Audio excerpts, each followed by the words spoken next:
as an input for a designed rectifier. Which rectifier it is? Full wave rectifier. We know that how many diodes can be used in a full wave rectifier? Two diodes. Two diodes are used in the full wave rectifier. See this one circuit diagram. And the two diodes are used, and two diodes cathodes are connected at one point. Cathode and cathode will be connected at one point. See that this is cathode and this is cathode. Both are connected in same line, so that both will be connected. Yes. So that from that ammeter is connected. Ammeter is connected. Ammeter positive. This is ammeter.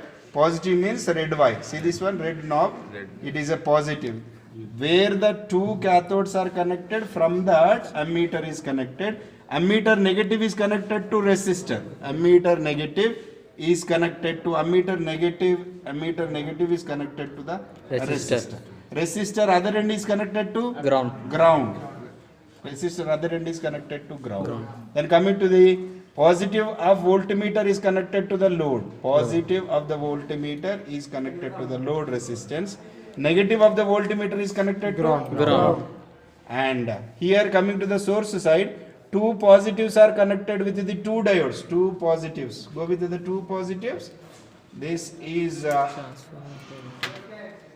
one positive, blue wire. Two positives are connected to two diodes. This is positive one and this is a positive two. Two positives are connected to two diodes anodes of that.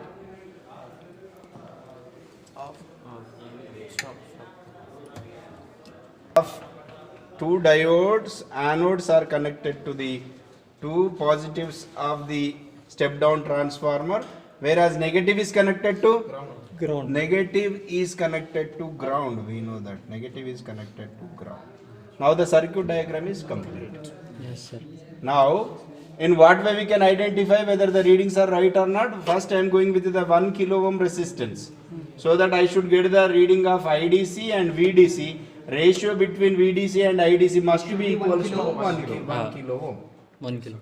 So then I will verify that on all the devices. Then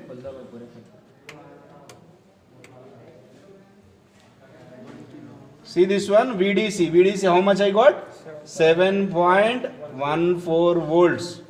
By IDC how much I got? 7.3. This is 7 and this is also 7. 7 by 7 is 1 only. Yes, but sir, here it is milliamps. Milli means 10 power minus 3. This will be 1 into 10 power of 3 I can write. 1 into 10 power of 3 means 1 k ohm. So that what we kept as a load? 1 kilo ohm. Answer also I got 1 kilo. So that readings are right. But we should verify output. Output must be is what? DC. Output must be a pulsating DC. Without filter. Without filter. This is we didn't use any inductor and capacitor, so that this is a full wave rectifier without filter. What is the output of a full wave rectifier without filter? It is a pulsating DC. This type of output we must get. So that output we can see across the load only. Across the load we can see the output, so that but the same CRO I am using, so that I am going to see the output across the load. Output across the load I am going to see.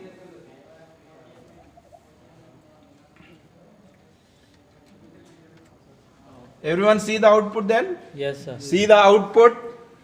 Output is, it is a pulsating DC. Earlier it is a AC signal.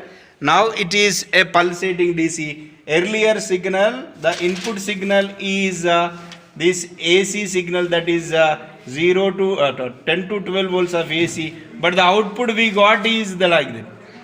All the positive and negative half cycles came into the positive side only, and this is the output of the full wave rectifier without filter. And this output is named as what? Pulsating DC. If we employ the filters in this circuit, output will be the unregulated DC, which is nothing but a smooth end to this particular signal. So this is the full wave rectifier without filter. By employing the filter, by connecting the one capacitor and inductor in series and parallel to the load resistance, and we can have the full wave rectifier with filter. The output will be full wave rectifier with filter. Output will be unregulated DC. These readings will be same. You got the point? Yes, sir. Then, and how you are going to verify whether how can you understand, how can you know whether the readings, whatever you are getting, the readings are right or not? How can you know? It should be Equal to the ratio load resistance. between the VDC and IDC must be equal to the Equal load, to whatever load you are going to use that load. Yes. In this case, we have used the load is 1 kilo ohm. If I make use the 2.2 kilo ohm, the ratio between the voltage and must be equals to again 2.2. Then only you can understand that it is the proper readings. If you connect the, if you wrongly connected the circuit also, that will give some readings. Is this clear? If you connect the circuit meaningless, even though that these readings will give these meters will give the readings, but you must be able to identify which readings are right. Right. Right. In similar to PN junction diode, in what is the observation we made at 0.6 onwards, it has to give the current. In this case, what is the observation you should have? We should have the ratio between the voltage and current must be equals to the load resistance which is used in the circuit. Yes, sir. That is the observation you should have. With this, second experiment is also complete. Then stop.